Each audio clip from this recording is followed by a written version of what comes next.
theory is that the one NBA phenom has damn near ruined basketball history. It has. It has. Because especially when you come great out the gate. And that was Tatum. A lot of hype in his rookie season. Touted as a bucket out the gate and has improved every single season. Was an all-star by his third season. You know what I'm saying? Like, that's Tatum's career path. And the reason why I say this is, on top of, like, LeBron, that sort of guy just fucking up our perception as to how NBA players are supposed to progress.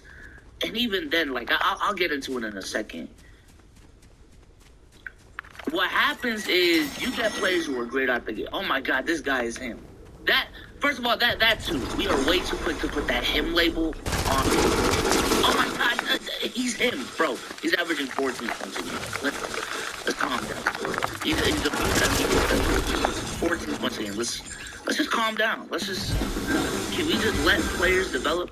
So now we're in a situation where, this guy, up until he was 21, was overperforming his expectations, right? This is a guy that the league has put in front of our faces for 7 years at this point. 1, 2, 3, 4, 5, 6, 7 years at this point. This is a guy who has made deep playoff runs ever since his rookie season. Deep playoff run here, deep playoff run here. Still made it to the second round here. Was in the first round this year. Eastern Conference NBA Finals, Eastern Conference Finals to a Game 7. And now he has championship aspirations again. And we've gotten to a point where, motherfuckers have been talking about Tatum for 7 years, and he still hasn't won a championship. And because of motherfuckers' short attention span and people wanting quick gratification so fucking fast, now he can't be him. Now we gotta come to a realization about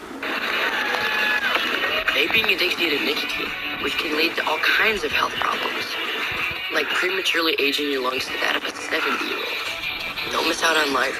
Learn more about the hazards of vaping at projectpreventar.org. Jason Tatum at some point. Now, I do agree there is a point we have to come to that realization, right? I think there's lines with everything, right? So I do agree with Mustard on that front. That there is a certain line where we have to just accept Jason Tatum as a dude that's never going to become a tier 1 player, and this is just where he lands. Every generation needs a Carmelo Anthony. Is that Tatum? I say this all the time. Every generation needs a Chris Webber. Is that Jason Tatum? And that's what I'm completely. Every generation needs a T-Mac. Every generation needs a Vince Carter. Every generation needs these players who are great individually, who even get to extreme heights as a basketball. But every generation needs a Karl Malone. Not that way. Not that way. Every generation needs a Charles Barkley. Is that Jason Tatum? There is a line where we have to come to that realization, right? But is this that point? I personally don't think so.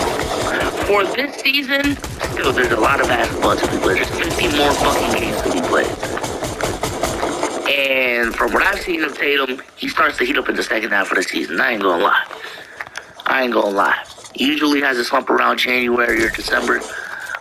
Starts off the season hot every single fucking season though, damn near. But typically, going into the playoffs, that's when he starts to heat up. That is when he starts to heat up. But yeah, with Tatum, listen, I understand he's starting to get old at this point. But fuck!